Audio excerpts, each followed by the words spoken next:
Welcome back to Dangerous Rhetoric. I'm Dan. I'm Brentley. This is episode 114. We're still going. We're still kicking. I'm going to remind everyone to please like, comment, share, subscribe, do all that shit. If you want to help us continue doing this, donate some money.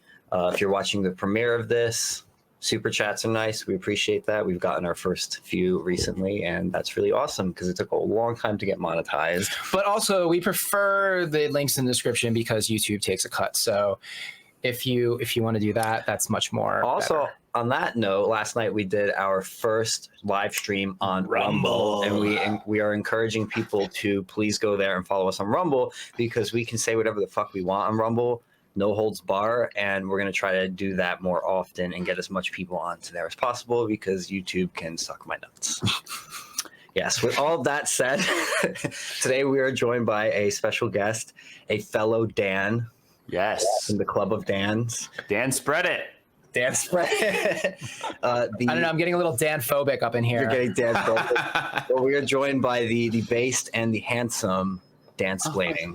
Thank you. Thank you. Hey guys, how's it going? It's going well, man. Going swell. You know, it's chilly actually in New York for this time of year. Chilly here too. It's like, yeah, LA doesn't get warm until like July, but then it stays warm till October.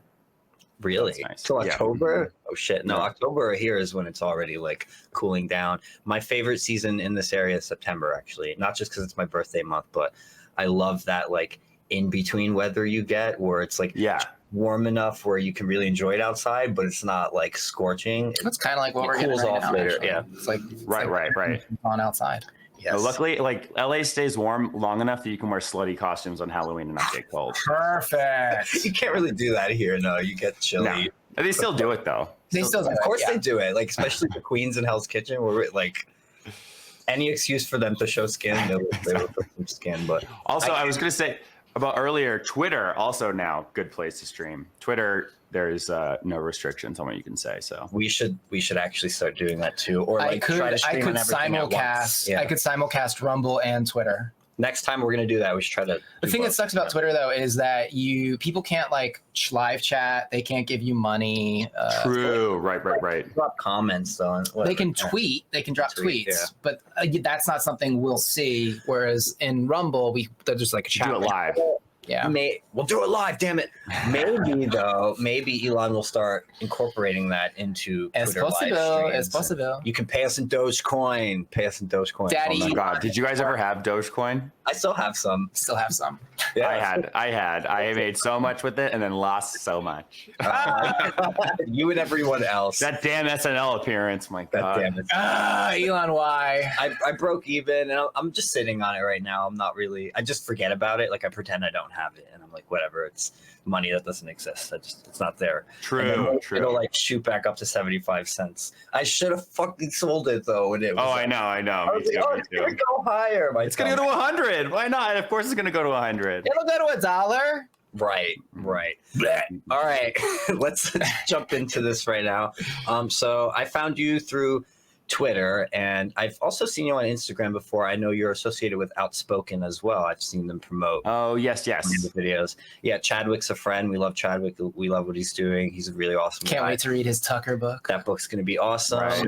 Chadwick. Like last time we hung out with him, he was telling us about it, and he's worked his ass off on that book. Like, And then they went and screwed up the ending by firing him while he was just wrapping it up. or they made the ending. Or Or it's like a Jesus moment where he's like resurrecting. he was basically done and then they fired Tucker, and he was like, major development. to go back and it was a nightmare for his editor, I presume.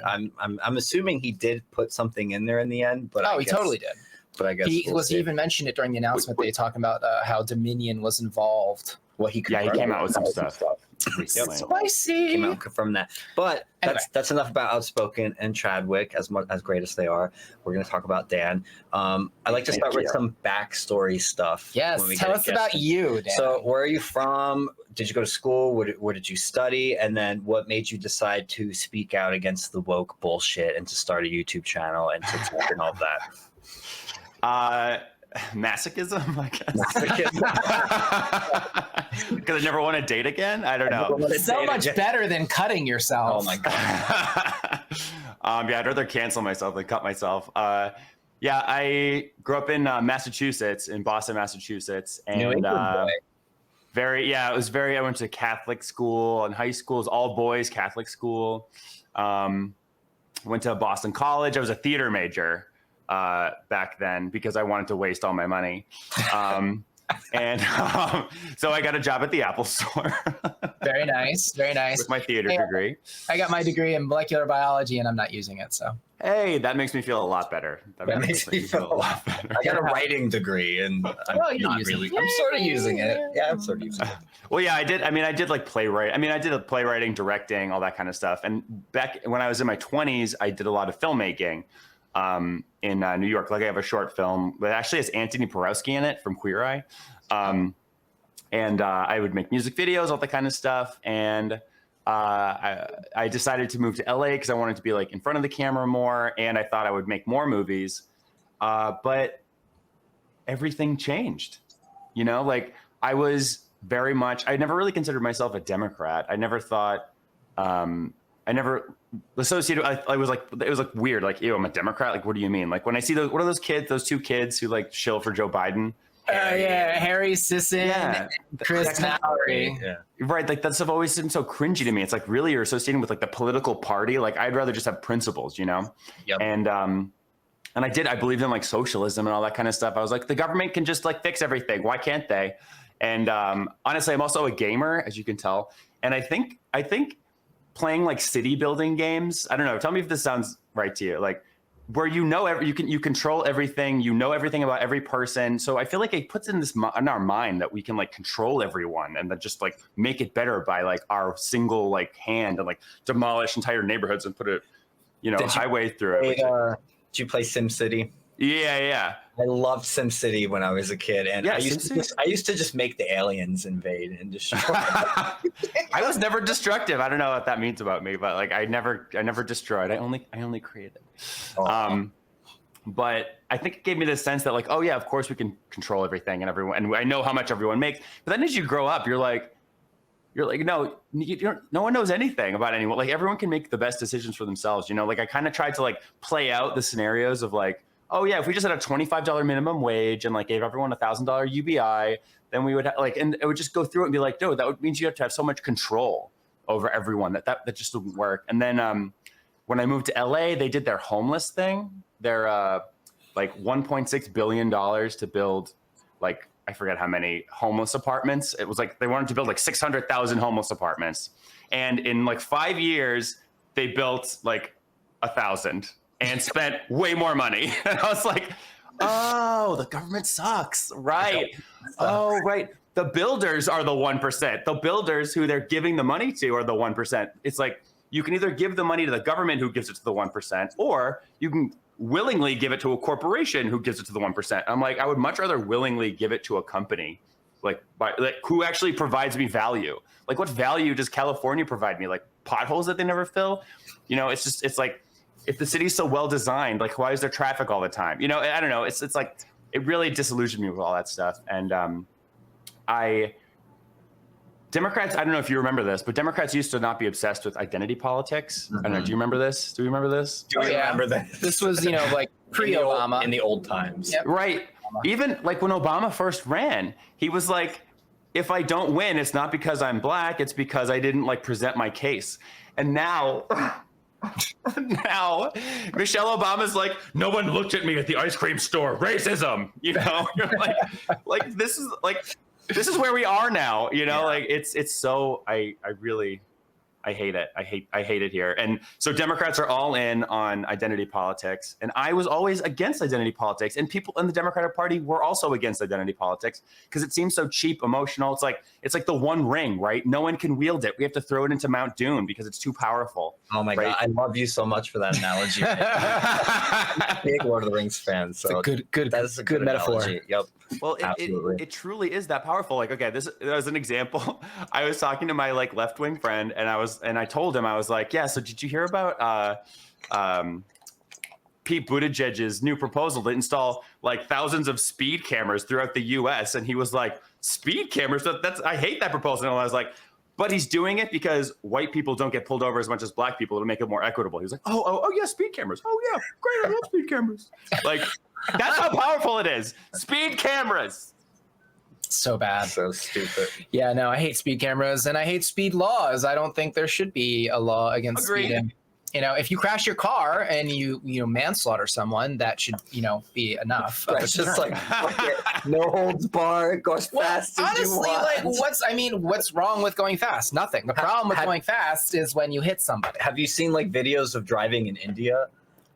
Oh yeah, It's crazy, dude. They have like There's no speed limits there? there's no traffic signs. There's no none of traffic that. laws It's just at all. It's just like go. it's like Yeah. a wide open road Yeah. with 18 lanes, maybe go. 15, maybe 25, depending on the moment. And it's like motorbikes, cars, buses, trucks, people on bicycles. And somehow magically they're like Starlings. They just form and go. And Are there a ton of traffic accidents? Probably. Do we have data? I mean, does India have data?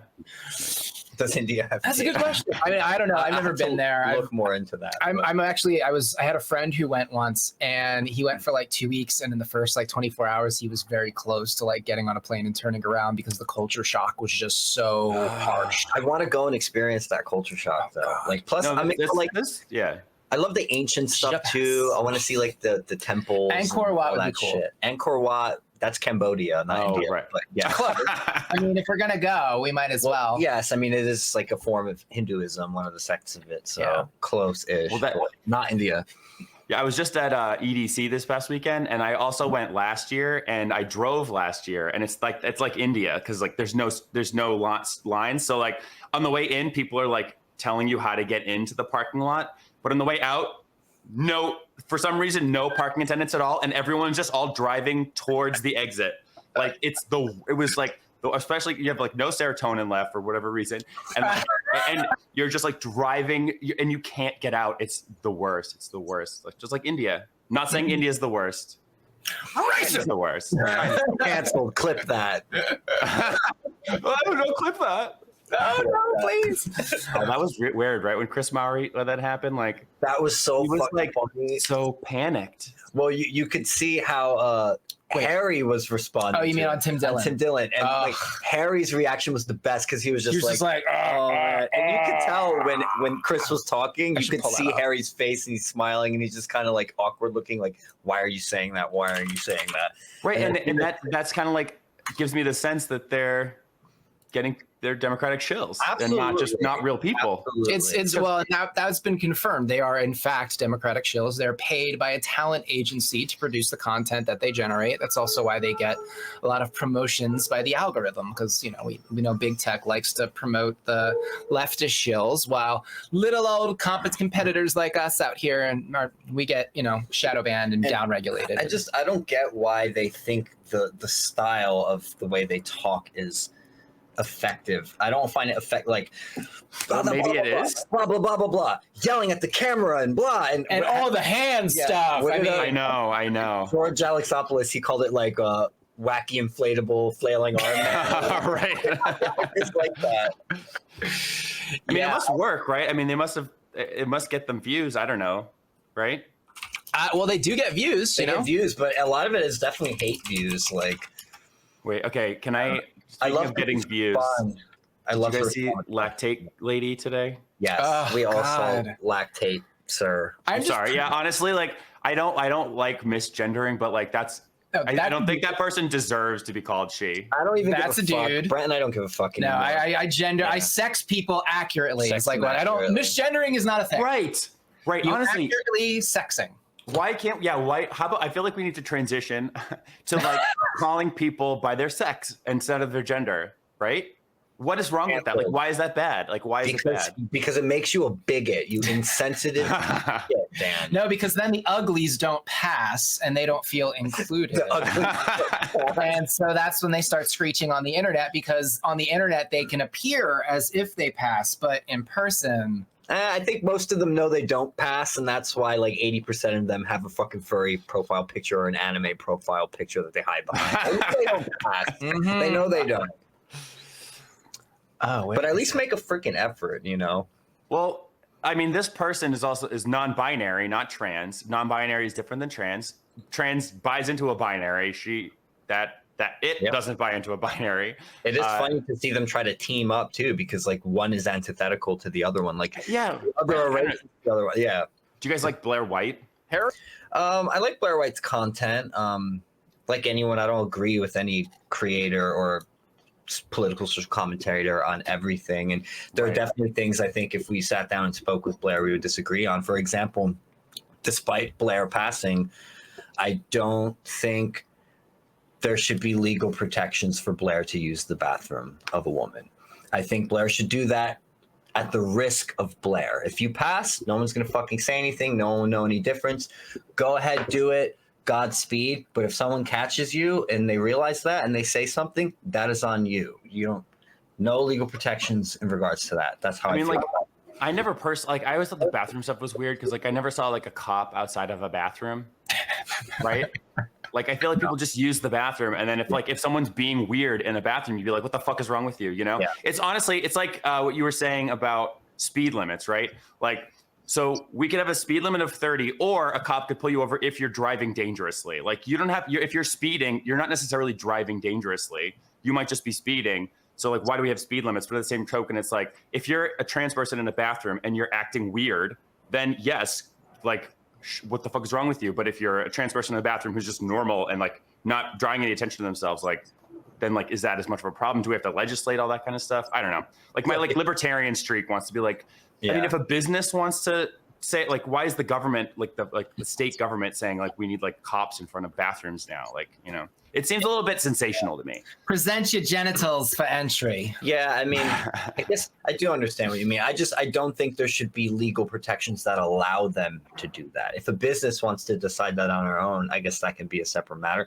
But like across the board, the federal government should not be saying, well, because you identify this way, you are now allowed to use that space. And it's like, bro, again, if you pass, you pass. No one's gonna freaking know any different anyway. And especially if you're if you don't, I'm sorry, too bad for you. You're doing your business, you're getting out, you know, or if you're just getting changed, whatever. The problem comes when people, you know, use the identity as a shield to conceal their predatory behavior. Some of them have that, and you can't say that because then you're considered like, oh, well, it's like you're lumping them all together and saying they're all predators. No, it's like, no, we're saying enough of them are where it does pose a threat to the woman.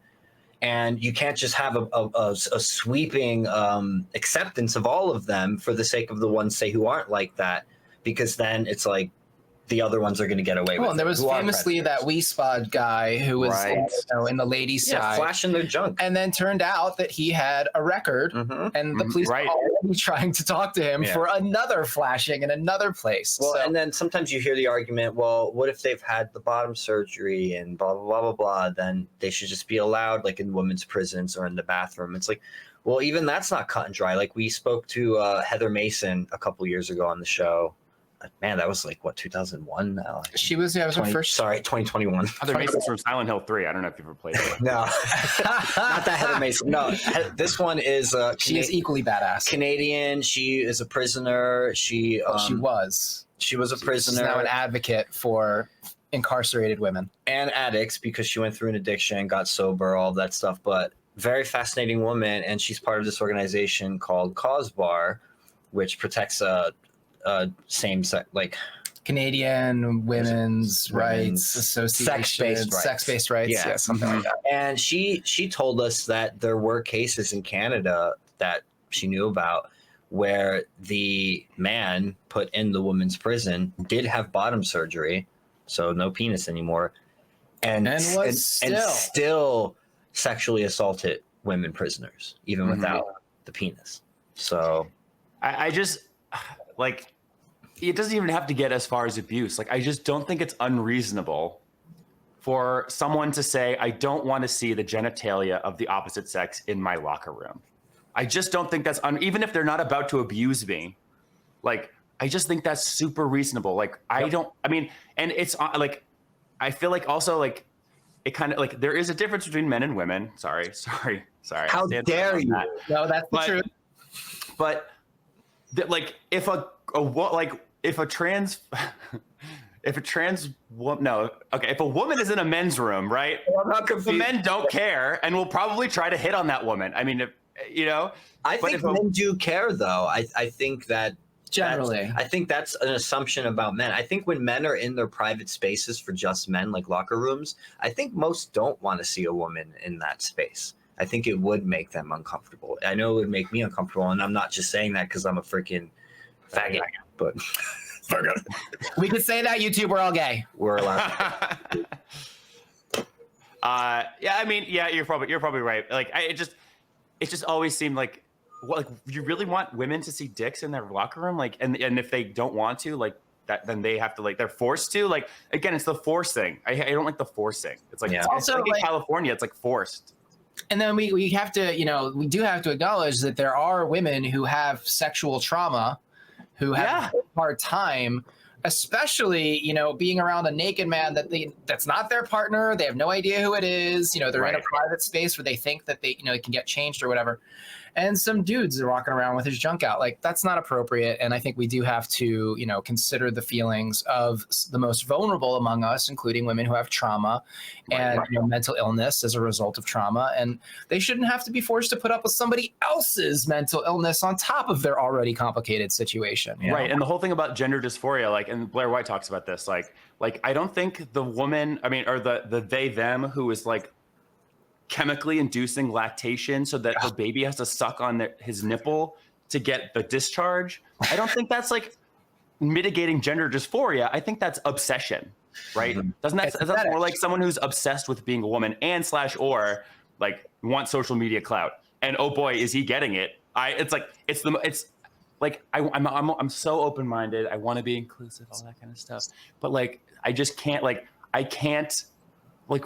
it's like Stewie, like sucking on Peter's nipple. Yes. Like, it's the same thing. It's just thing. weird, like child abuse shit. And it doesn't feel like it's mitigating gender dysphoria. Just like Blair White said, she's like, someone with gender dysphoria does not go into a locker room and take their junk out because their junk is what causes their gender dysphoria. So other people seeing it makes them feel worse. So if someone has gender dysphoria, they don't want that. So I said it in one of my videos, like, as far as I'm concerned, like, gender ideology can suck a dick, right? Like, it's just some people have gender dysphoria, and for those people, the best way to mitigate it is to present as the opposite sex. Period. End of it. Well, That's it. Even that, I think, isn't just a period and end of it, because I don't know if there's enough evidence to prove yet that is the best way to deal with it. I think every other thing should be tried first. Yeah, and I think I mean, I would agree with that. I think that's why, like, in one of the Nordic countries, they put together the guidelines for transitioning, and it included a full 2 years of therapy beforehand. That's how it used to be. Yeah, that's how it used to be here. You would have to watchful waiting was the approach, not affirm immediately. That was not the approach. That was also, it wasn't called gender dysphoria. It was called gender identity disorder. Mm-hmm. It's a disorder. It was considered a disorder. And even, there are trans people who say that. Sarah Higdon, we've had on the show, said, I have a mental illness. Got temporarily suspended from Twitter for saying that. We had Buck Angel on the show. Buck Angel says the same thing. I have a mental illness. This is a mental disorder. Right. So it's like they are self-aware of that. And the ones who are trying to go around and say, well, this is normal. I was born this way. There's nothing wrong with it. It's not a disorder. It's like, honey, just be honest about what it is. And I respect that more. Right. I respect Sarah and I respect Buck. And, I don't have to agree with everything on them when it comes to bathrooms and pronouns and all this shit. But I respect that they're at least willing to openly state that and say, hey, what's going on with me is not a normal thing. It is like an illness, a sickness. And I did these things to myself to try to be as comfortable as possible with that. And like for Buck Angel, for Blair White, I mean, it works. Like, it worked for them. Like, it's something, like, they're living their lives are, their lives are great. I think they are the exception and not the rule when it comes to this stuff. I think for most people though, and we've seen way too many cases of people regretting it, and it doesn't even but it's not over 50%. People draw the line at minors, and I understand. I do think we need to start to draw a legal line with minors as a start, but what needs to change is that affirm model. That's what really needs to change. Yeah. Oh, yeah. The affirmative care model. I looked at like a document about it, and the times they said oppression in the affirmative care model is crazy. Like The whole thing is political crazy. language in this thing, they were like doctors as activists. Like they had the word activist, oppressor, oppressed. It was like all this Marxist bullshit in their medical journal. It was in the American Association of Psychology or whatever. One of these like actual like medical journals. It's and malpractice. everything. It was so woke. It was so woke. And you're like I really, I think that was a huge overstep. Like no one cared about trans people like in 2015, 2014, or like before Caitlyn Jenner. No one, they just lived their lives and it was just like whatever. Right now, it's just like constantly just shot at her face, And I think it is because minors are being affected. Yes, that is definitely one of the that was reasons. definitely a huge Not just affected, targeted. But the reason why I say it's the approach that has to change, and we can't just stop at drawing a line at say 18 or 19 or whatever. Every detransitioner we've spoken to on our show transitioned after the age of 18. They were all adults. They still regretted it. They were still pushed in that direction. No one pushed back against it. No one questioned them. They all had trauma. They all had other issues that they were trying to work through. And instead of addressing those underlying issues, the therapists and the doctors and parents, they're just like, no, if you do this, you'll feel better. Mm-hmm. And that's not what happened. Like you want a live blank or a dead blank or whatever. Yes, which is a horrible thing to say to a parent. And you're putting that idea into the child's head. Yeah. So now you're suggesting that it's suicidality where none may have existed prior. Yeah, and even if it did exist prior, you're implying to them that this is the only way to get over those feelings. Yeah. When there's like, no, there are all sorts of other things you could do and try before resorting to the extreme method of physically altering your body beyond repair. Once it's done, it's done. There is no going back from certain things. I made a video about this because Jon Stewart had like the problem with gender or whatever. So on my TikTok, I made a couple of videos about this where he talks about how the right uses sensationalism, blah, blah, blah. Yet at the same time in his 30-minute episode, he used the word suicide like over and over and over. Suicide. We have to do this because they're going to commit suicide. They're going to commit suicide. And he had a guy on from the Endocrine Society.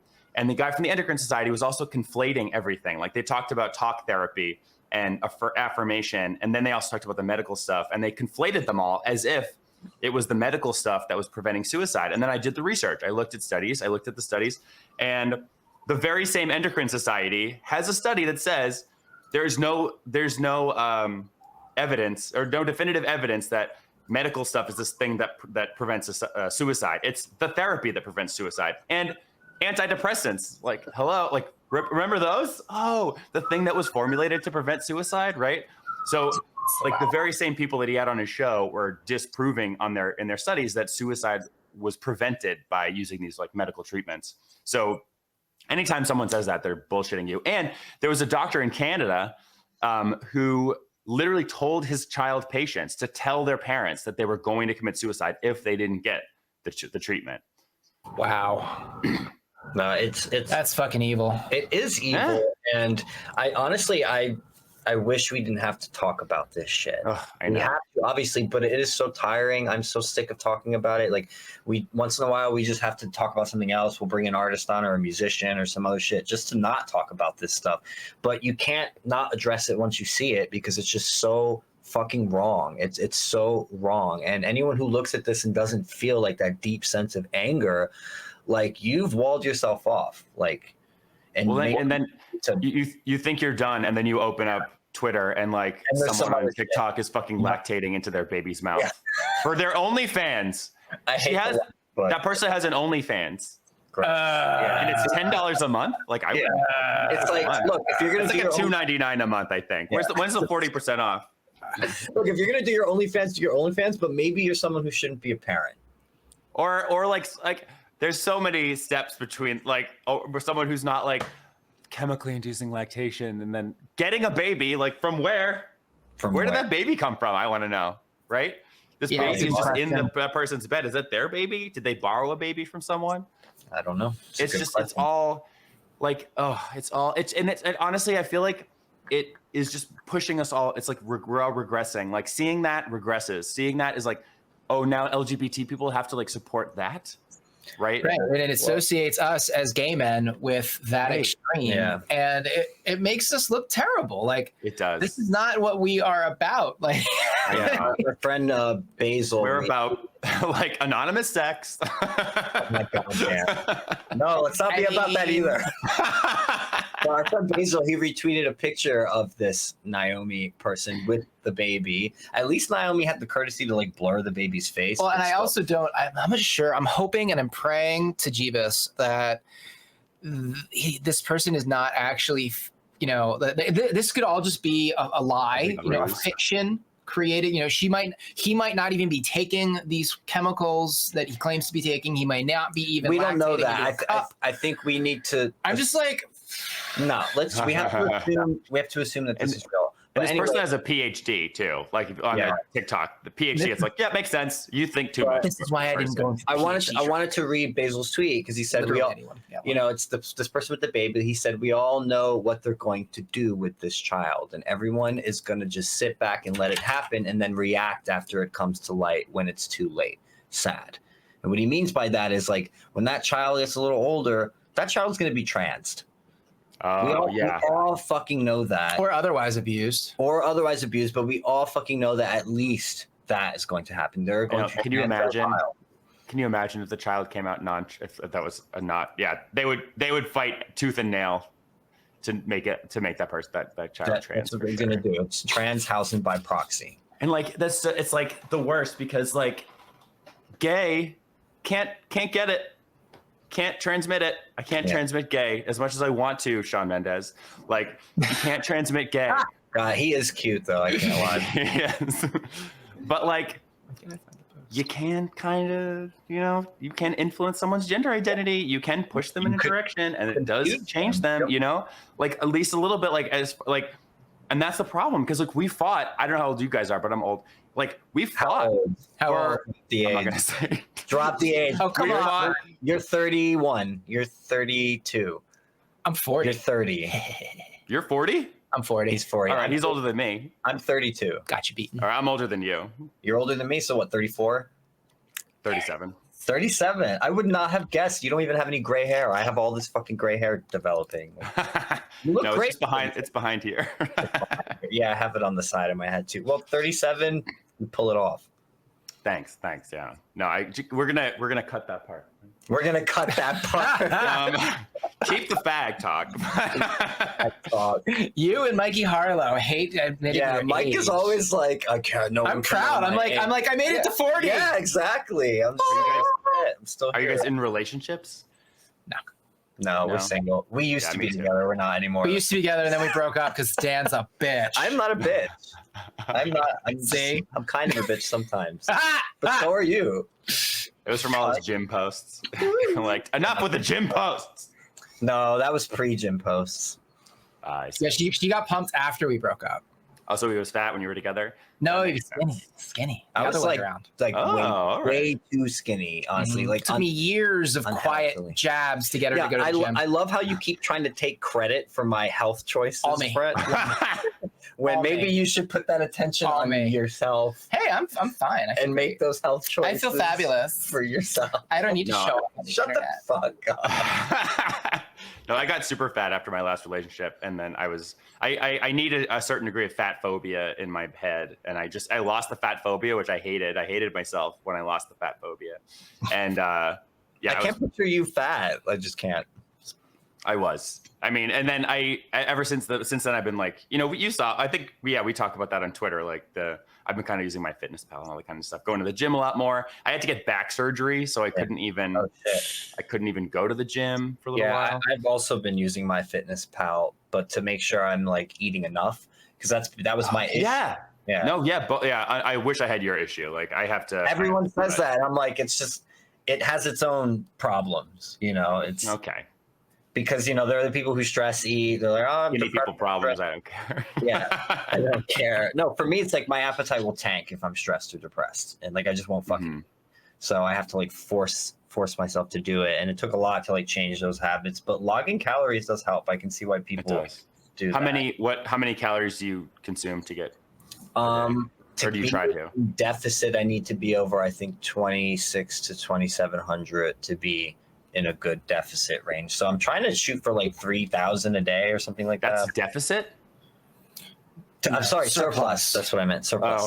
Oh, Over 2,600, over 2,700. So like 3,000 is a good number. I don't hit that every day, but as long as I have enough protein, then I know that my workouts aren't going to be wasted. You know? Yeah. I think 2250 is my maintain. How much do you weigh? What is your weight? You're tall too, aren't you? Yeah, I'm like 188 right now. Okay. But And I was you're at like 215 when I left my last relationship. I would love to hit 180. That would be awesome. I'm like, No, I can't. It's so hard for me to get below 180.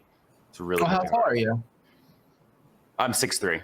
Yeah, you're huge. oh, so you're fucking tall. Yeah, that's why. I mean, But I see guys on Grindr who are 6'3" that are like 140. I'm like, how? What? They're not 6'3". Yeah. They're twigs though. They're lying about their height. That's might my have right. probably like 6'1", 6'0". Or they're just straight up twigs, like. Or they're straight up twigs and they don't eat. You know. Lanky That's tree. true. I just have my thigh. I have like fat just like sticks to my thighs and like my love handles. It's like, Oh yeah, I got it around the lower ab section. That's exactly. right. Yeah, I have to be a twig before my love handles go away. That's my cross to bear. This is like the gayest part of the show. And right? the cross to bear that the Sisters of Perpetual Indulgence can gyrate on. Oh my god, those people they look like demons to me. I'm sorry, like they look like demons, and I know they're doing it on purpose. I know they want to piss off the right-wing Christians. I know they're doing all of that deliberately, and I gotta say, like, the right-wing Christian people kind of need to stop reacting to it, because you're just feeding into it. The more you react in the way that you react, they're gonna keep doing that. They're gonna keep gyrating sluttily on someone crucified on a cross. Yeah, all we need to do is just pass laws Ignore them. against drag shows for children, and when they have one, the police have to go in and bust it. I mean, Yeah, we should pass laws against religious discrimination or making fun of religion. I mean, that should be next, right? I mean, well, they have no problem making fun of Christians or white people or men. That's all totally 100% socially acceptable. You can say the most outrageous, hateful, bigoted things. I want to see one of the Sisters of Perpetual Indulgence dress up like Muhammad and go on stage. See how that Oh, I'm just saying, like, look, if they're watching this and you have any balls, go do that. There's a challenge. Yeah, honestly, like I remember when what's his name? The gay rapper. What's his name? Lil Nas X. Oh, Lil Nas. Yeah, Lil Nas X. When he like gave Satan a lap dance, I was like, this like, oh my god, like ticking off the right is so boring. It's like, wow, so oh my boring. God. Oh my god, you danced on Satan's lap. Like, wow, what are you gonna do next? Like I don't know. I don't fucking know. Release like, That would have been edgy in the 80s. When exactly. Yeah. Edgy now is this. This is edgy. This is edgy, right? Being conservative and exactly. Well, you said, what are you going to do next? Release like a limited run pair of sneakers with like human blood in it. Like, come on, bro. But at the same time, though, I'm also Oh my God. yeah, no, he did that. I'm also though disappointed in the right too, who are like when Sam Smith was like has like devil horns and they're like, it's Satan. I'm like, they love to take the bait. Come on. They do. Come on. They play right into it. And honestly, this is why at the national level, I don't care anymore. The whole country could collapse tomorrow. And I would feel the same way about it that I do now. Like, I just don't care because there's nothing we can do. We're just content creators. We're shit talkers. We're podcasters. We're just trying to have a good time, conversating with people. Let the crazies handle the crazy national stuff, and I'm fine just making culture and having good conversations. Some people get so invested, like the way that people obsess with Trump on both sides. People are obsessed, Trump is God, emperor, savior of the world, or he's the Antichrist. And it's just like he's just a dude. Like, he's an old dude who's kind of narcissistic and he's funny. And he is funny. A lot of the influencers too, in political, social commentary sphere, media market, figureheads and stuff. And I've said this before, and I'll say it again because I think it is important. You take yourselves way too seriously. Please stop. Just make fun of yourselves, make fun of shit, laugh. It's not that serious. I know there's a lot of infighting too, high school drama. So amongst much this shit. drama. You have I no know. idea, dude. Like just some of the tea that I know, and it's just like, like, oh my god, grow the fuck up. Like the kids are getting their genitals mutilated, and you're over here fucking bickering about the stupidest shit on Twitter just to start some beef to get some clicks with each other. Like I can't with it. I'm over it. Or like if you have beef with somebody, like either ignore them or Address it to them or directly. resolve it. You know, like do the adult thing. Like, you know, like if two people have a problem and you're in like the same sort of like, you know, space, like talk to each other and resolve it. And if it's irreconcilable, like so be it. But Yeah. I mean, at least make the attempt, because that's one thing that normal, adult, mature people used to do in the before time, you know, before the social media age where monetizing your beef was a thing.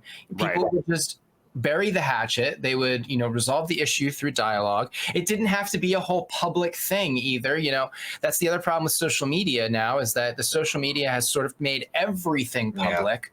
You know, every conversation is now a group conversation. I've fallen into it too. I'm not saying I'm exempt from this shit, but I think we have to like put it in check. We have to recognize that and just don't take yourself so damn seriously. Like, Yes. Like it used to be like if you get like tripped, like if you like trip in school, like that's why kids have so much anxiety. I feel like is because like if you like trip over yourself in school, when I was in school, like you just tripped over yourself. Maybe some people saw it and laughed. For that moment. The end of it. But now it's like on camera. It's on and camera. then it's on fucking It lives TikTok. forever. And it lives forever and it's viral and your whole life is over. You know? And like I don't know what you do about that. You know, like also we came of age in a different time. We were in that sort of period where tech was just beginning to be Thank God. normal in our life. So we were kind of like half in, half out. That was my generation at least.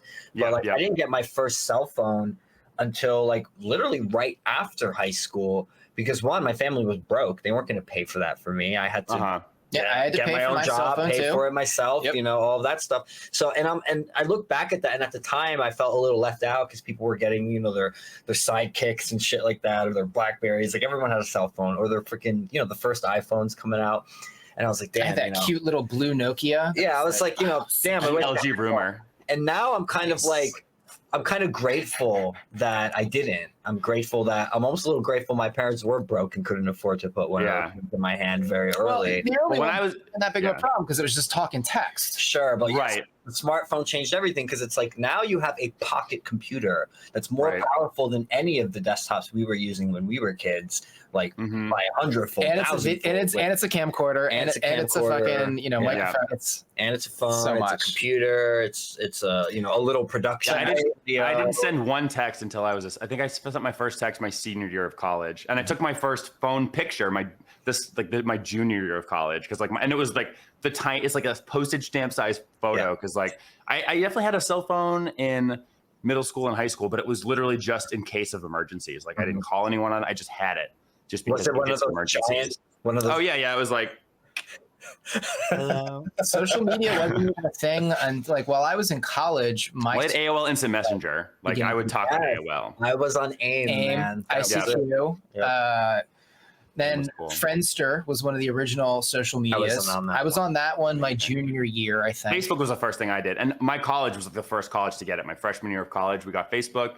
It was awesome. Yeah, MySpace for me when I was in high school. MySpace was everyone was on MySpace. We'd have our little like music playlist on there. Like MySpace was the shit. I had a GeoCities. Did we have GeoCities? Like remember Angel Fire and GeoCities? I had a GeoCities that was just pictures of the Undertaker from WWF. It was like, I wrote a web page for an Ultima Online guild that I was involved in GeoCities. And then Ultima Online, all right. That was the very first MMORPG. It was so good back in the day. I don't think my computer could handle it. I think I tried to play Ultima, and my computer was like, no. Facebook, I had DOS 2.0, so the requirements for that were tough, and you needed like a 28.8K BPS modem, right? 2 megabytes of video RAM. Yeah. The Zoomers will never understand. But yeah, 28 BPS. What does that even mean? I remember my uncle had a 450 megahertz Pentium 2 processor. Pentium 2. I was so excited, and a DVD ROM. I was like, I wanted to make a point about Facebook because I think one of the things that really changed and brought like social media into a more accessible space was when it went from just being a college website to being a general social media platform that anyone could go on. So I ended up on Facebook like my last year of high school. It was probably like I think it was my senior year. And that was around the time that they opened the platform up to everyone instead of just having it be college. Right. And it was weird. Yeah. I was like, my uncle's on Facebook now? Yes, it became huge because everyone of all ages now suddenly was on there, and it was the biggest platform. Because originally you had to be like at a specific set of colleges, right? And I think you had to verify. And then eventually it was just like you had to have like an @edu from a college. Right. Email Yep. But and honestly, Facebook, that was actually how me and Mike Harlow became better friends, because we long ago, I think we went on a date. Oh my God, the tea. Long time ago. Probably that bitch has dated everybody. Oh my God. But I thought it was just me. It's fine. We're close enough. I can say that. Like a long time ago. And then we didn't really talk that much. And then Facebook went from being like a fun place to be to like the most toxic, anxiety producing. Like I hear the bing and I get like a pang of anxiety inside because like everything was political, and I was like all about posting politics on there. You're like, everything. And now I know. Well, then it's like it's one thing to be posting on Facebook with just your friends, and your friends being the ones who's like, "Fuck you, you asshole," versus just like anonymous people. It's way better when they're anonymous. But like I would get all these pangs of anxiety, and I was always out there being like identity politics are bad, like kind of like just being logical and commonsensical, and like, you know, actually it's only one part. It's like 9 people a year getting shot by police. Like, I don't know if that's that big of a deal, you know? And then Mike would be the one who would come back and like back me up. And so he would back me up. And then he was actually my red pill, Mike Harlow. We would have hours long talks. It took so long. Like it did not go easily into this good night. But he was also a disaffected liberal too. He is. We had the same thing. We were both like, well, you know, we don't know about the Republicans. I mean, I don't love Republicans either. No, we're fuck the Republicans. Yeah, and Republicans suck. It's like politicians just suck. It's it's like I went from Republicans suck to politicians suck. Right? Yeah, it's like I'm technically registered as a Republican. I think I was always where you were though. Even from when I was very young in high school, I never trusted either party. I never voted for either party. It was all. Well, they're gonna do what's good for themselves. Like, have you guys read Thomas Sowell? Yeah, I started reading basic economics, but then I stopped. I got sidetracked. I got to go back to it and finish it. But I'm obsessed with that book. I read the whole damn thing. I've watched some of his lectures and interviews with him. I watched a documentary about him that was really fascinating. He's like the worst thing to ever happen for the anti-slavery league was the abolition of slavery, right? Because like then no more money for the anti-slavery league, right? Yeah. And it's just so true. It's like that's what happened with GLAAD. It's the same with GLAAD. That's what I was about. Right? It's why they had to jump on the TQ because they need a new. Because they need money, right? Wait. Did you guys like George Carlin? Were you guys George Carlin fans? Oh yeah, I huge am Carlin fan. Massive George Carlin. He needs money. I was devastated when he died. And I just watched his documentary on HBO. Did you see that? Yeah. No, I have not. It's like about his whole life, and it is like by lefties. So you gotta stand a little bit of his like. And honestly, like George Carlin, I feel like if he was on the left, he was I don't like. But we all believe the same things. Principle wise, we're on the same page, right? Yes. But like I think if he was alive today, I don't know where he would be. I feel like he might be a little bit more on he was the like classical liberal. I think he would be against the woke shit. He was against he was against he was against groups. He talked about he hates groups. He likes individuals, hates groups. Same. He was against political correctness bullshit. And I think he would have been calling it out now, no matter what side it was coming from. But yeah, he criticized conservatives. You know, he criticized Republicans. Yeah, he hated business, hated businessmen, corporations. But yeah, he didn't really criticize Democrats. But honestly, it was a different world back then. Like Democrats were the ones who were pro free speech. Yes, the 20th century was not now, and that's a big problem that I think a lot of these young people have is they've been indoctrinated by their teachers, and the teachers are lying to them because the teachers were indoctrinated at the university level. Exactly, and they have to keep going back and get re-indoctrinated to keep teaching. Yes, and every time you get a higher credential, they just get more bullshit indoctrination. And they take it back to the children, and it's this like negative feedback loop. Right. And unfortunately, now that the kids are coming of age, this has been happening for, almost 10 years now. We've got these 20-year-olds and young people joining the world Exactly. post-COVID. And we can't get too into that because we're on YouTube. Yeah. But Say something. But after, in the post-COVID world, we have all these young people who were denied a proper education, who were traumatized by the experience. I was traumatized by the experience. I couldn't even imagine. Yeah, by the just like. I know, if it's one of your first life experiences, like, what must you think? You must think this happens all the time. Mm-hmm. And you need the government to protect you from everything. Like, I didn't need the government to protect me from anything, I guess, except terrorists on 9/11. And we did that. And they kind of failed at that one. Yeah, too. and even that's a whole nother can of worms we could talk about, because that shit was an inside job. I said it. I don't give a fuck. Oh my God. I love, honestly, are you guys on TikTok at all? I am on TikTok. Daniel's not. I'm on Do you TikTok. guys ever use TikTok like as I'm on a TikTok. media consumption device? No. I just post my gym videos now. That's I all tend to post fucking and goes. use it Wait, let me for. follow real quick. You are following me. I think On TikTok? Yeah, I followed Oh, you okay. like a couple weeks ago. You followed me back. It's You just must like be on my porn TikTok. I haven't been on there in a minute. Oh, send me that one. No, but like TikTok is interesting because like I I recently don't got do politics on there. I just don't.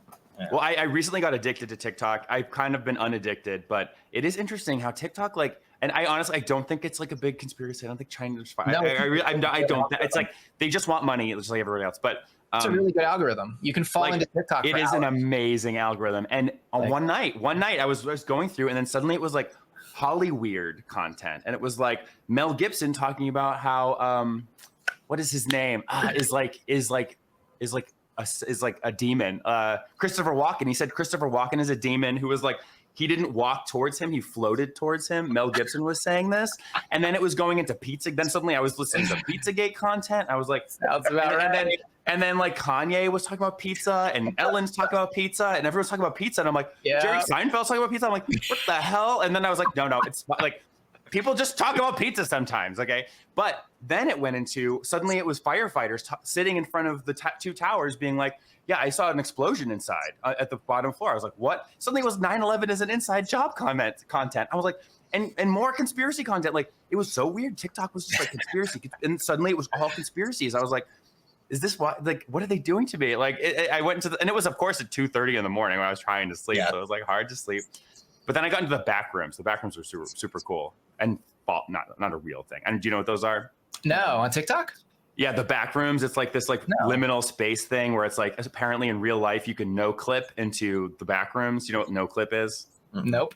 It's like, remember Doom, the game Doom? Yeah. Mm-hmm. Clipping mode was when you could walk through walls. So clipping is like walking through walls. So in the back rooms, you no clip through surfaces and you land in the back rooms, which is just like endless liminal spaces with entities that are around that you don't want to find, because if you find them, they get you and you can never get out. And it's honestly like really cool and scary. Like, you should totally look into the back rooms. I was so into it. It went from This sounds like a rabbit hole I need to go down. Yeah, like 6 degrees of back rooms. It was like Mel Gibson, Pizzagate, Hollyweird, 9/11 was an inside job, flat earth, back rooms.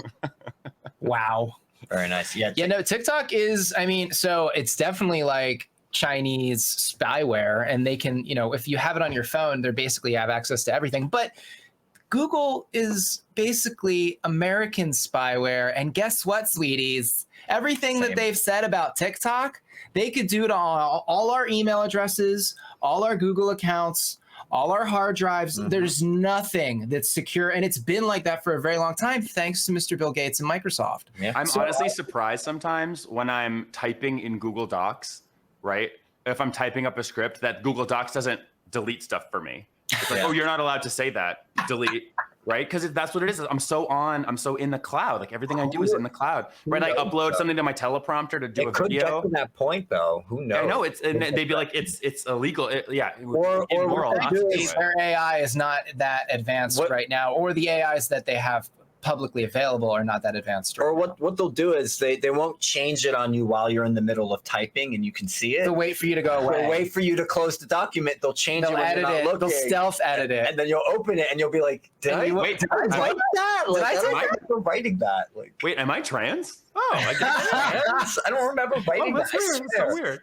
I basically I was not advocating for hormones. Google's gonna They're gonna gaslight you, basically. Right. They're gonna, I don't remember writing that. Am I well, going this crazy? is why, I mean, if we end up in an alternate timeline where Republicans grow some balls and actually get some congressional authority, they could use the Antitrust Act to break Google up. And I know that's like, my free market little baby inside me is like, we have the Sherman Antitrust Act. Yeah. We should. That's what they do that with Google's huge. Didn't they do that with Rockefeller Standard Oil? The last time they did it was like the Bell Atlantic in like the 90s. Okay.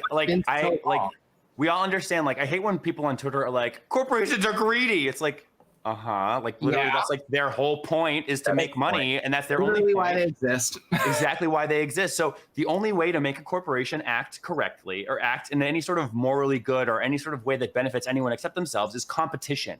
It's literally the only way. The only way to raise wages, competition. The only way to lower prices, competition. Like the only way to regulate businesses is to do the thing that we're already supposed to be doing, and that's to break up these big giant companies. Like it's the only. I think that's the only like government regulation that I'm like really like super. Yeah, I was about to say that's not very will for it. That's not very libertarian of you, bro. No, but it's all government enabled, right? The companies are so big because the government enables them. Allows it. Yep. Yeah. Well, they did when Bill Clinton repealed I think it was Glass-Steagall in the 90s. Oh yeah. They totally set everything up to be these mega corporations where now for the first time a single holding corporation could hold different assets from across different asset classes. Where before you couldn't own like a radio station and a TV station and a newspaper at the same time. That was illegal because they didn't want you to be able to control that many things in order to create this Hall of Mirrors effect. Well, thanks to Bill Clinton and his pals in Congress, they got that taken care of. Like, to be fair, it's probably Republicans in Congress too that wanted. Oh yeah, well, like again, Republicans haven't been conservative since like I don't know, like the 60s. I know.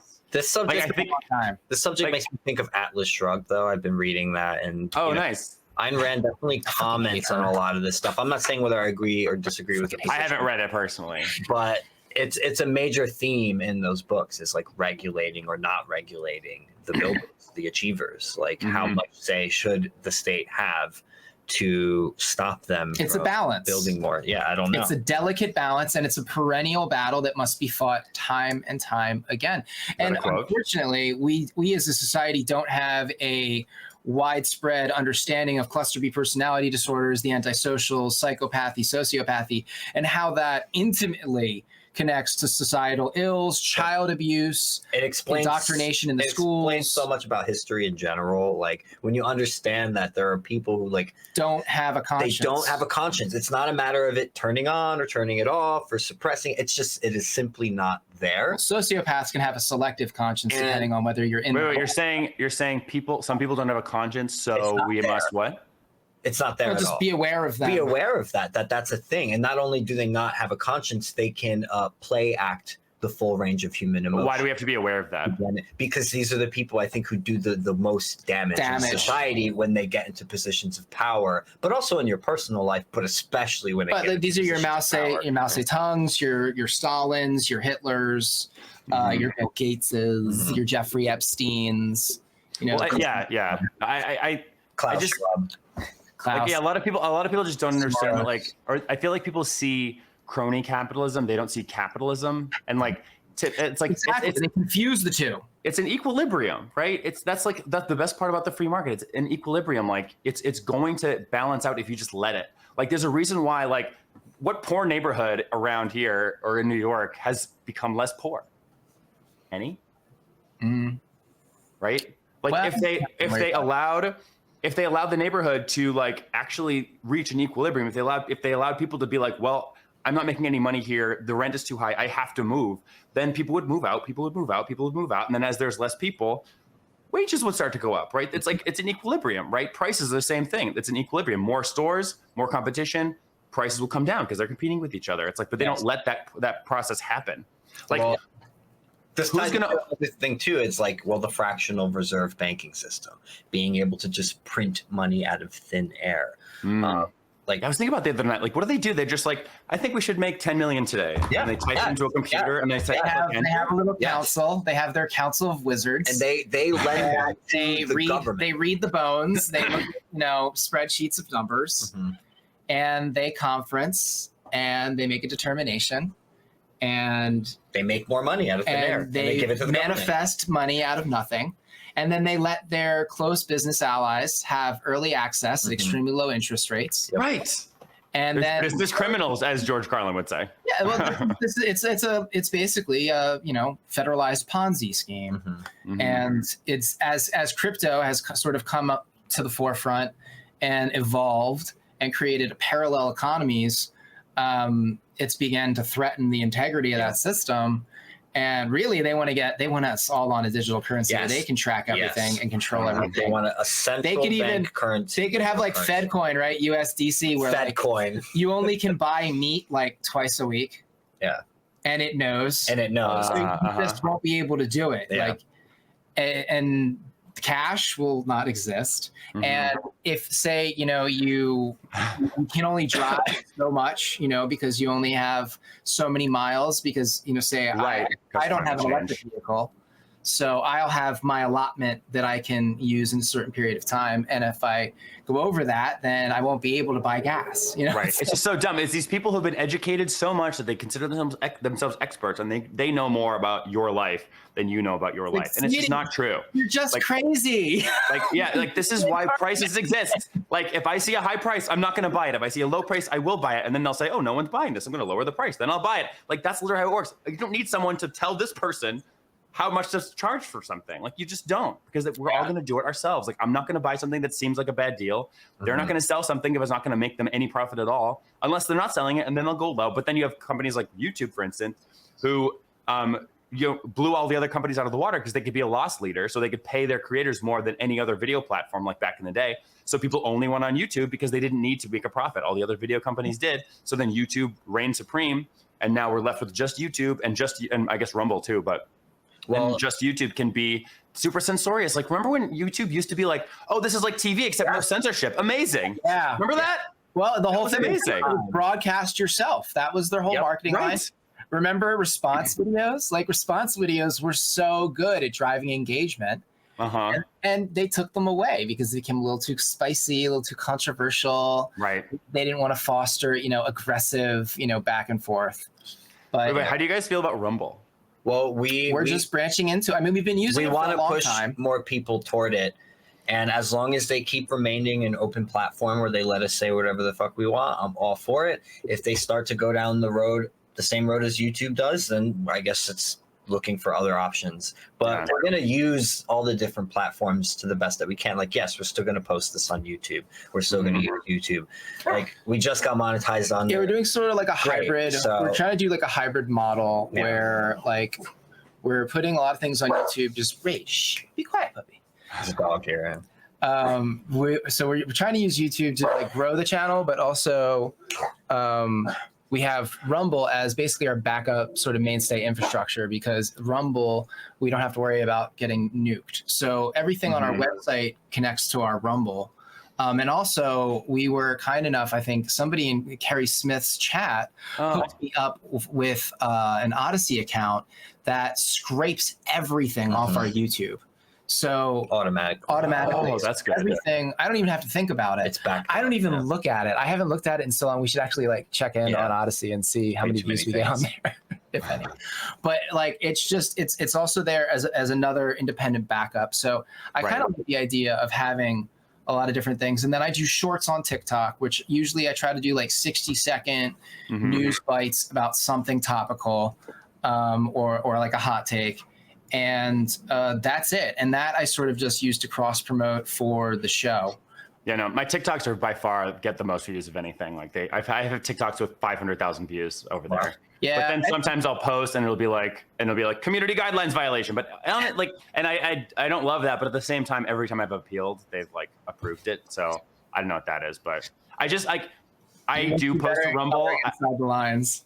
I know. I wasn't good at that. That's what I like about Twitter. Twitter, I have no doubt that when I post to Twitter, they're not going to say anything, and I can just say whatever I want. Like I enjoy that about Twitter. There's certain things I've just gotten slapped with visibility filters for the first time for saying certain things.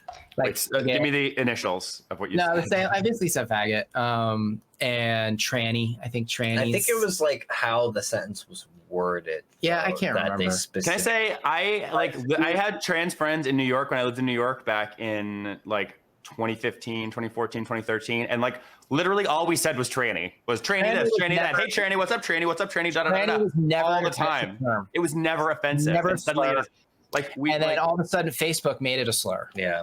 And then queer, we were supposed to say queer now. Like queer was a slur, and exactly. And I still find it offensive. Don't fucking call me queer. I don't want to be. Yeah, I don't want to be called queer. I am not. I honestly feel like queer is ugly weird, right? Well, it's weird. That's what queer is. To me, it's funny too. It's like beard. If you're a woman with a beard, it's like, come on, please don't make me pretend this is attractive. For effeminate men or butch women. Well, and a lot of the older gay generation lesbians, and they heard that word, yes, in a negative context when they were queer. They were called that in nice way.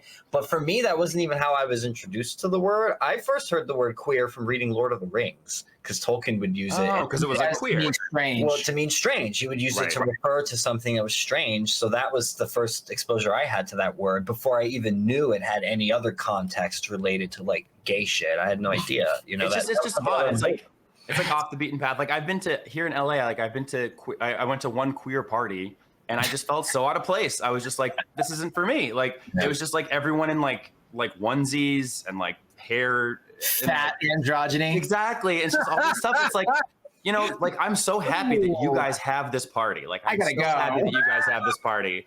Right. But why does this have to be mainstream? Like, I really don't think trans does not have to be mainstream. Like queer does not have to be mainstream. Like it lives on the edges, and that's fine. No, and like, why is that not okay? People.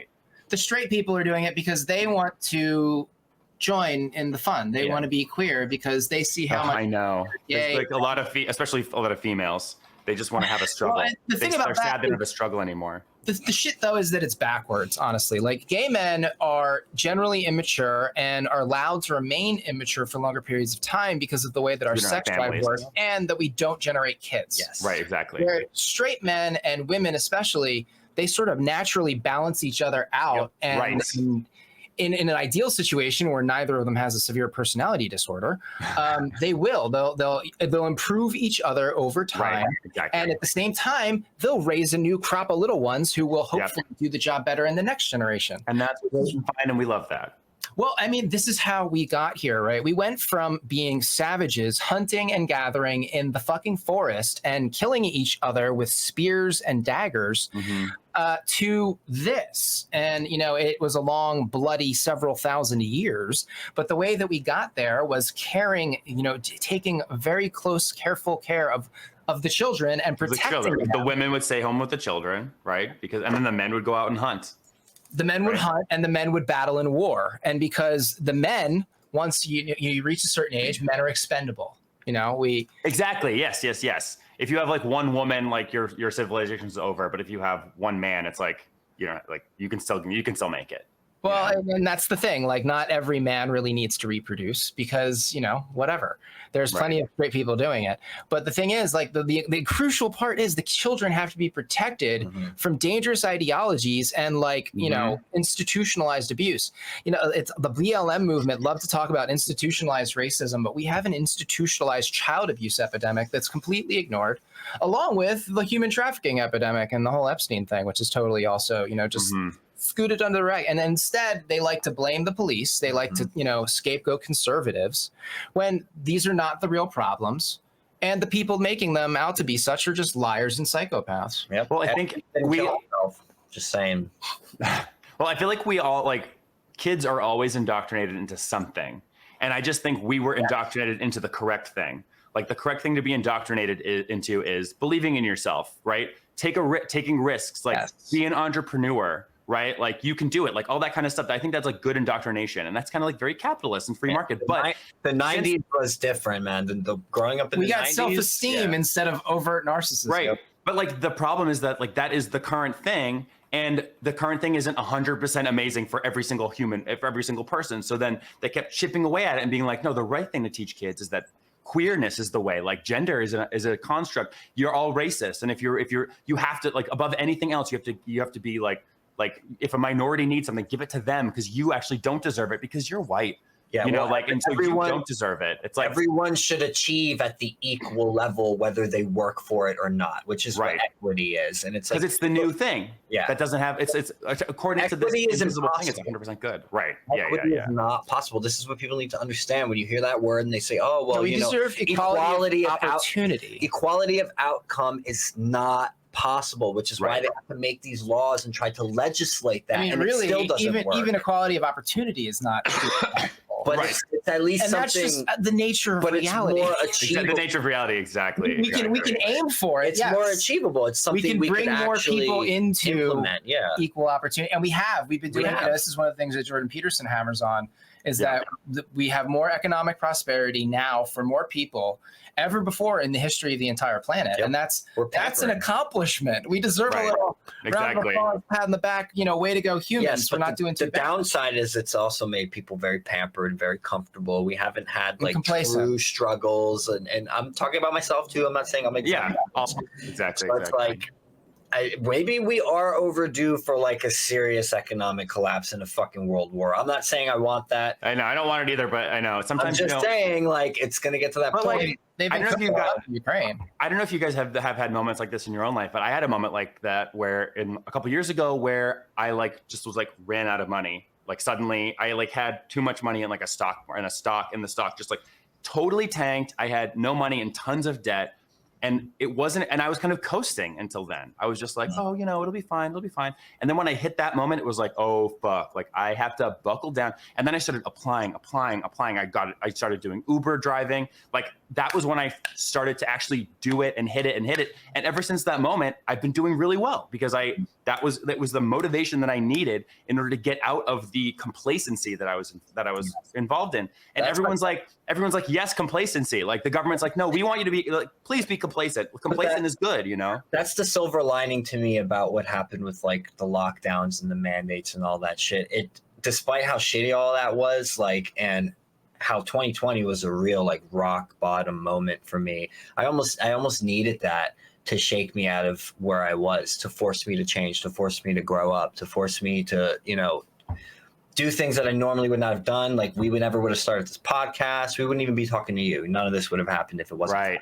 So there is a silver lining to all of it, despite how terrible it was at the time, and how rather hopeless I felt. Still, how terrible it's still pretty ongoing. Bad. We are still living through the fallout from that. And Brent, I have not financially recovered. We haven't totally financially recovered, but not even close. But it did force us to grow and change and to do things differently and to adapt. And sometimes you need that. You need those hard times. And it made you kind of realize, like, okay, the government's paying me to sit on my couch. Like, this is the dream. Oh my God, I'm getting free money to do nothing. And you realize you're sitting there and you're like, but why am I depressed?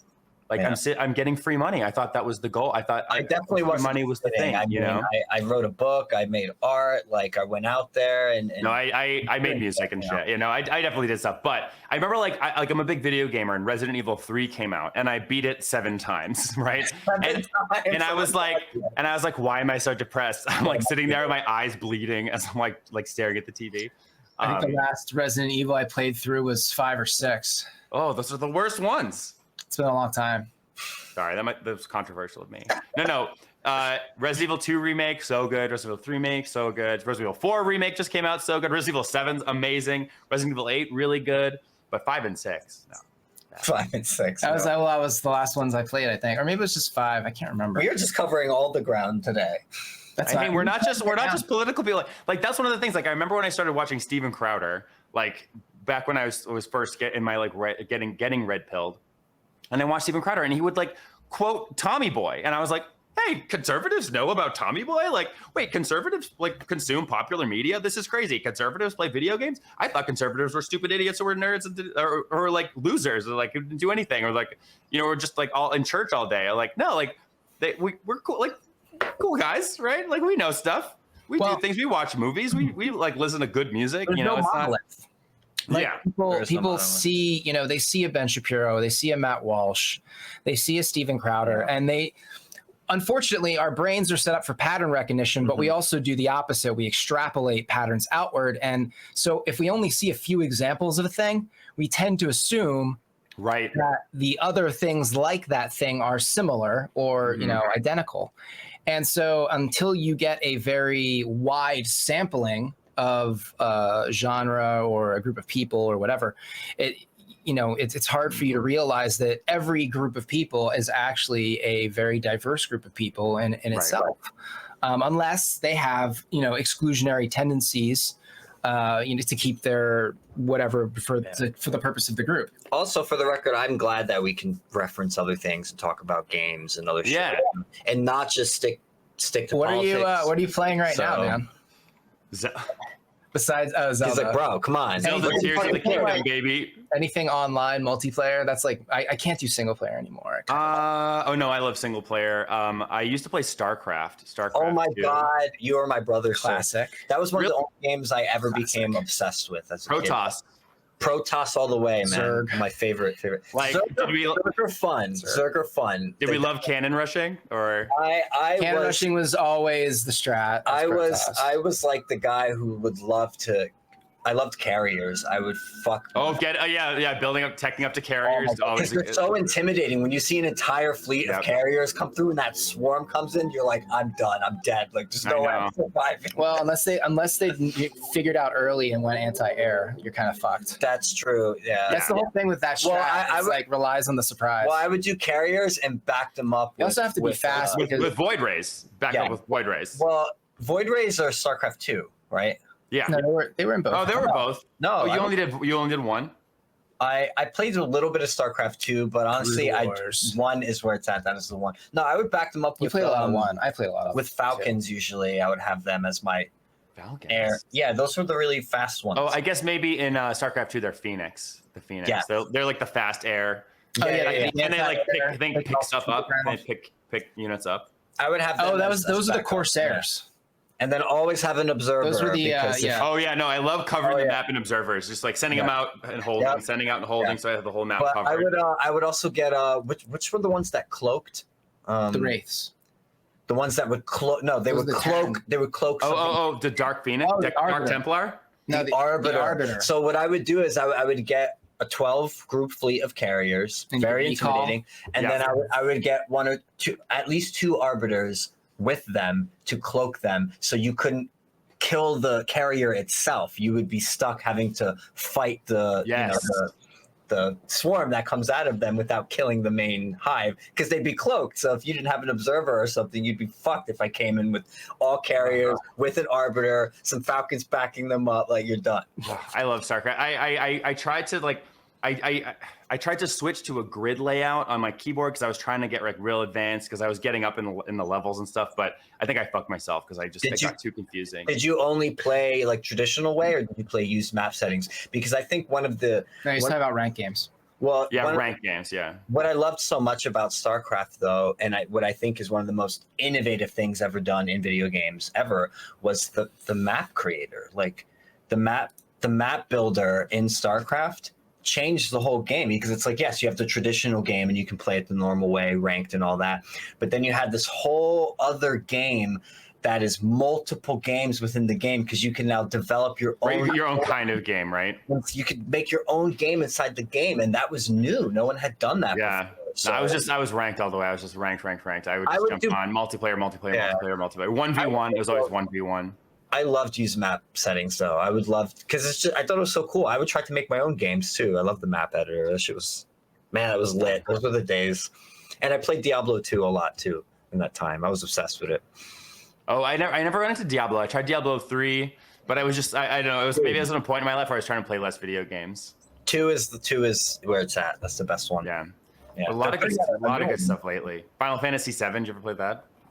No, I have friends who were like obsessed with Final Fantasy. The remake of that was really good. I just played that.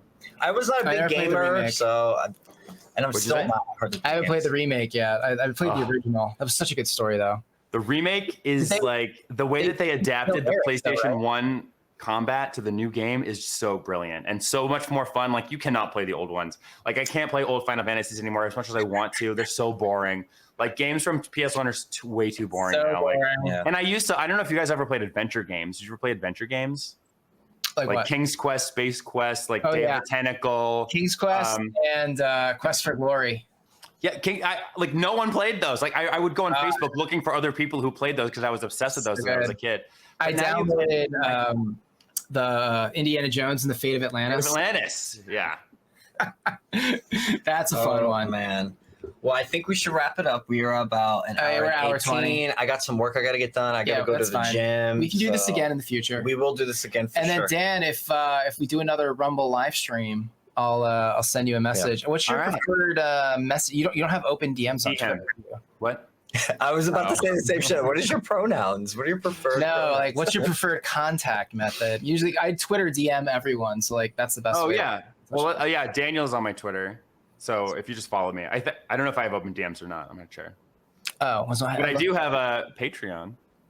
Ooh, yes. Everyone go subscribe. I'll put that link in the description. Patreon. Send me that. Yeah, link. I just got $12, so I'm at $12 a month. Hell yes, that's awesome, dude. That's something. It is. Something. I know I've never gotten paid for this ever in my whole life, and then actually one of my followers, Nick, shout out Nick, he was like, "Why don't you have a tip? Why didn't you have your tips enabled?" And I was like, "I thought I did," and I went on there and I didn't realize, and so I tried to add Venmo, but it was my full name and address and all that shit. I was like, no. So I did Patreon instead, and I'm excited. Cash App. Yeah, my tip jar is also open on Twitter, so anyone listening, feel free to send me tips. And also, I think Nick also sent me tips. The same Nick you're talking about. I love Nick. Thanks, Nick. Yeah. Nick, Prince Saint Nick. So wait, you have a Patreon. I have a Patreon and I have my tip jar. I have a Ko-fi on Twitter. So yes, we're grifting, guys. Send us all the money. I know we're not banned yet. Faggots. Not banned yet. All right. Can I ask one more question? Yes, sure. Do you guys go out in New York? Like, do you go to gay bars and stuff? Not really. It's not really my scene. Brent used to. My scene. I've not. I've gone out here and there post. I have post pandemic, but I'm not. I don't drink really. I'll have a cocktail at dinner. But I'm not really like a go out to the bar, go out dancing. I mean, I kind of outgrew that. I did so much of that in my 20s and early 30s. Like, girl, I took her to town. She went all around, saw everything, okay, and Brent. Now she's looking for like more. I did not do that stuff through my 20s. I avoided it, and I'm actually kind of glad that I did. It's just not my scene. Yes, I've been to a few gay bars. I've been to drag shows. I've done some of that shit. I haven't been to any of the orgies. I don't do that. My least favorite thing about like them trying to like restrict drag shows or whatever is like now anytime any drag queen does anything, like, oh my God, all of Pride Month, I'm going to have to hear drag queens talk to me about politics. That they're under attack, that they're trying to shut them down, blah, blah, blah, blah, blah, and talk about making it not fun anymore. James Lindsay actually has a really interesting thread on how this ESL stuff is forcing America's most sort of sacred brands to get into this gay shit, because it's an easy way to get their ESL score up, and they only get access. ESG, whatever. English as a second language. ASL. There's too much ratting around in here. It's the only way they get access to investment capital. So they have to have it's like a corporate credit score. So, and then they get the preferential access to the money that the Fed conjures out of existence. You know what I mean? Right. Yep. It's just like South Park did that with Randy Marsh. He has Integrity Weed Farms, and they were like he needed someone black at his thing, so he talked to Token, and he brought Token's dad on just as like as a literal token. That was so funny. But man. I guess we'll call it there. If you're ever in New York City, please hit us up. We'd love to hang out. Maybe we'll go to one of those lame ass gay bars. Yeah, totally. Yeah. We'll recruit some fucking moderate right people. We'll get Mikey to come with us. No, there's a lot of conservatives there's a couple in New York City and the surrounding areas. There's a couple, not that many though. And we're all scattered. They're stealth. They don't come out. They're wraiths. They're cloaked. They're in the closet based. That's the thing. All right, everyone. Thank you for watching. All the things, like, comment, share, subscribe, give us money because we're grifting faggots, and go follow Dansplaining. Go subscribe to his Patreon. Go help him grift. Thank you. Yes. Later, Thanks, everyone. guys. Bye.